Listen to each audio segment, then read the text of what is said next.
Start कर दी। दोस्तों, हमारे बिहार में जाति जनगणना किस प्रकार से प्रभावित कर रहा है, इस चीज़ के बारे में बताएंगे।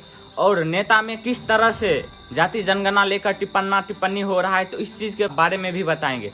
देखिए, जाति जनगणना में सबसे ज़्यादा यादव जाति निकल के आए हैं और राजपूत समाज और भूमिहार समाज को इस तरह से मिर्ची लग गया है कि अब जाति को फेक न्यूज़ बताने लगा कि ये जाति पूरी गलत है और ये जाति इस तरह से आंकड़ा है ही नहीं, मेरे घर पे नहीं आया जाति जनगणना के लिए, नहीं कुछ किया, फिर इस तरह से आंकड़ा आन कहाँ से दिया।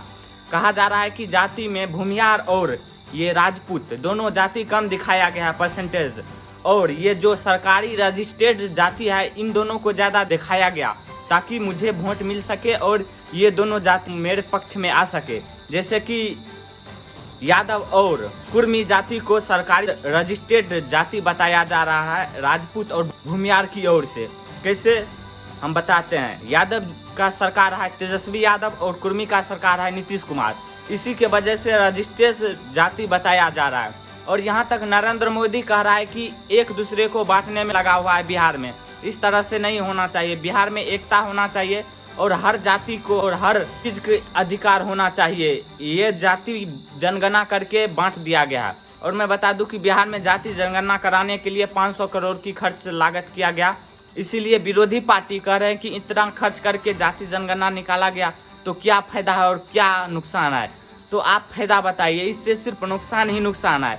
लेकिन ऐसा बात नहीं है, जाति जनगणना होना जरूरी था। 2011 में फर्स्ट बार जनगणना हुआ था, अब 2023 में जनगणना हुआ है।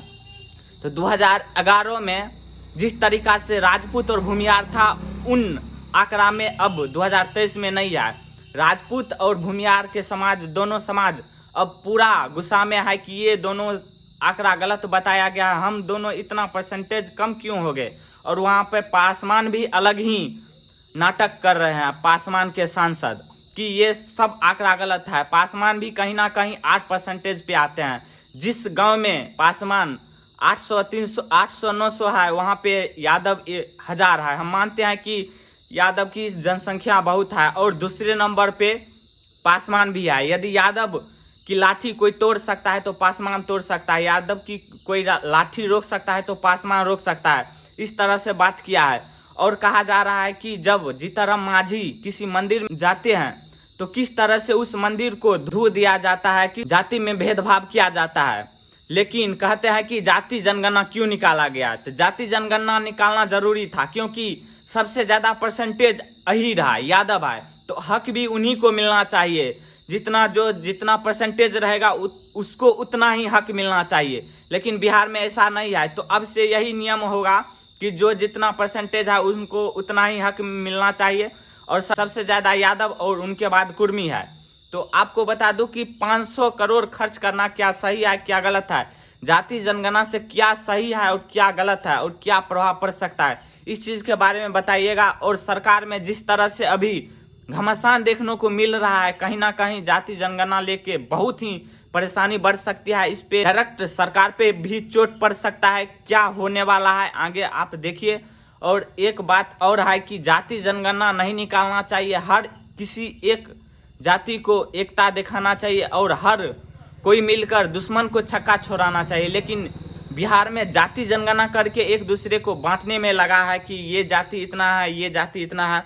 कुछ लोग तो यहाँ तक कह दिए हैं कि रजिस्टर्ड सरकारी जाति को ज्यादा दिखाया गया है और जो कम है उसे कम ही दिखाया गया। क्या राजपूत भूमिहार बच्चा पैदा नहीं करते हैं, सिर्फ यादव ही बच्चा पैदा करते हैं, इसी तरह के कहा है।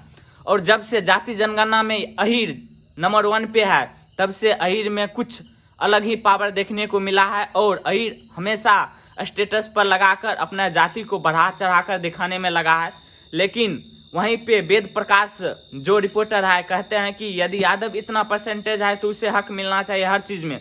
पटना में यदि कोर्ट में जाइए तो जज कितना यादव है, वकील कितना यादव है, कुछ नहीं है। लेकिन दूसरे जाति में बहुत अधिक